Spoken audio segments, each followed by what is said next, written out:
Hello everyone, this is me Preeti. আজকে হচ্ছে আমরা আমাদের এটা সেকেন্ড ডে আসছি জিয়াউদ্দিন ভাইয়ার সেটে। নাটকের নাম হচ্ছে প্রেমিক হতে চাই, রাইটার হচ্ছে লিমন আহমেদ। এখানে হচ্ছে আমার ক্যারেক্টারের নাম কলি। আমি এখানে থাকি হচ্ছে, এটা হচ্ছে একটা পাড়ার গল্প। এখানে হচ্ছে আমি আর আমার ভাই থাকি, আর আমার কাজিন আমার বাসায় বেড়াতে আসে। এরকমই একটা গল্প। আমরা বাইর হই, বাইর হওয়ার পর পাড়ার বখাটে ছেলে, ভদ্র ছেলে, সবার সাথে আমাদের একটা ইন্টারাক্ট হয়। এবং আমার কিন্তু আমি খুবই এনজয় করি এই ব্যাপারগুলো, কিন্তু আমার কাজিন একদমই পছন্দ করে না। কিন্তু ওকে একটু ভয় পাই, তো তাই ওর সামনে একটু অভিনয় করি যে না, আমি এনজয় করছি না, খুব বিরক্ত হচ্ছি। বাট আমি কিন্তু মনে মনে খুবই এনজয় করি জিনিসগুলা। আর পাড়ার একটা ছেলের সাথে আমার কিন্তু প্রেম হয়েই যায়।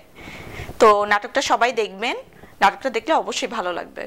আমি মুভি করেছি, নাটক করেছি, টুকটাক মিউজিক ভিডিও করেছি, আর ফটোশুট তো করি। আমি জানি না, হয়তো জানি না, যেটা ভাগ্যে থাকে দেখা যাক, লাখ কম দিকে না। আমি আসলে কোনো কিছু পরিকল্পনা আগে থেকে করে রাখি না, যা হয় যখন হবে ফ্লোতেই হবে, ইনস্ট্যান্ট হবে। কোনো কিছু আগে থেকে প্ল্যান করি না আমি কখনো। ইভেন আমি কালকে কি করব আজকে আমি জানি না। আমি মনে করি যে প্ল্যান করে আমার কখনো কিছু হয় না।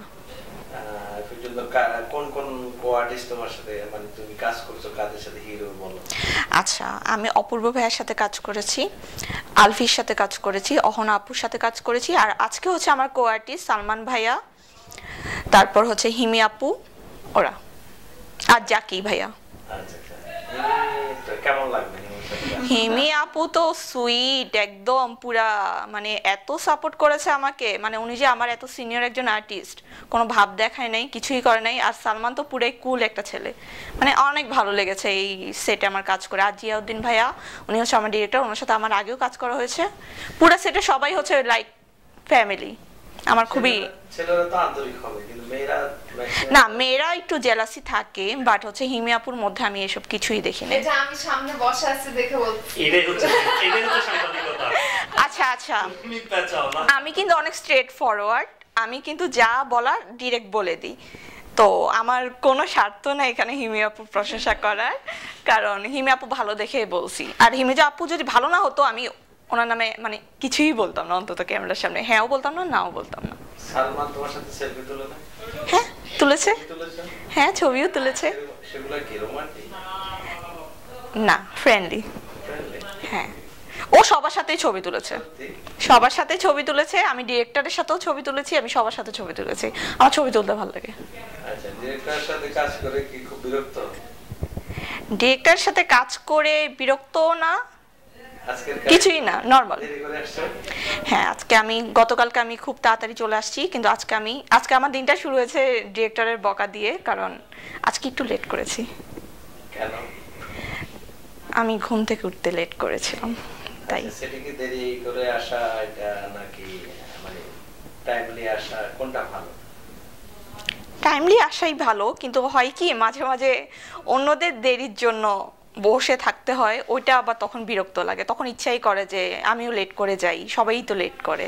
তার মানে ইচ্ছা করে না, ওই যে একটা ফেড আপ চলে আসে, যে ফেড আপ লাগতেছে, কেউ আসে নাই, আমি একা আসলাম, আমি সেজে বসে আছি, বাট এখনো রেডি হয় নাই কেউ, তখন একটু বিরক্ত লাগে। সেটা তো মনে করেন একটা মানুষের ক্যারিয়ারে 2-5 বছর বা 2 বছর যাওয়ার পরে, তোমার ক্যারিয়ার তো এখন 2 বছর না, আমার তো 1 বছরও হয়নি ঠিকভাবে। দেরি করার তো একটা মানুষের হ্যাঁ হ্যাঁ টাইম থাকে, ঠিক আছে, তার বিভিন্ন অভিজ্ঞতা। এই কারণে তো আমি ব্যালেন্স করতেছি, 2 দিন শুটিং এ, একদিন তাড়াতাড়ি আসি, একদিন লেট করে আসি, ব্যালেন্স। মানে তেলে আর ওই একটু ব্যালেন্স তো করতে হবে না, প্রতিদিন তাড়াতাড়ি আসলে কিভাবে হবে? তাহলে তো ডিরেক্টর মনে রাখবে না, প্যারা দিতেই হবে না? না, ডিরেক্টরও তো প্যারা দেয় না। ডিরেক্টর কি প্যারা দেয়? আচ্ছা, সেটা বলো তো।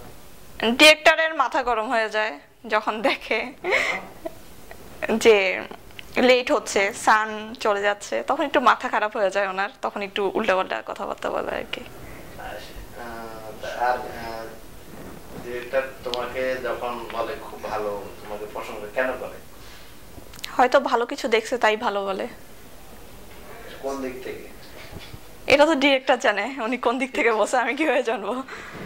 আর কি অভিনয়ের ক্ষেত্রে নাকি হলো এটাও ডিরেক্টর জানে, ডিরেক্টরের মতলব কি এটা তো আমি বলতে পারবো না। একটা তুমি যাও সিন করো, এটা ভালো অ্যাক্টিং করো, ভালো অ্যাক্টিং করলে উনি যদি বলে ভালো হয়েছে তার মানে ভালো হয়েছে, আর যদি এটা না বোঝাই যায় যে সে কি ইচ্ছা করে বলতেছে নাকি আজাইরা ফাফর মারতেছে, বোঝা যায়। আচ্ছা তোমার দর্শকদের উদ্দেশ্যে বলো যে অনেক বেতন পাচ্ছি। দর্শকের উদ্দেশ্যে এটাই বলবো, আমার জন্য দোয়া করবেন, এই তো। আর বেশি বেশি আর প্রেমিক হতে চাই দেখবেন, আর নাটক দেখবেন, আমার নাটক দেখবেন, আমাদের নাটক দেখবেন, বাংলা নাটক, বাংলা নাটক দেখবেন। আচ্ছা thank you. Thank you, tata.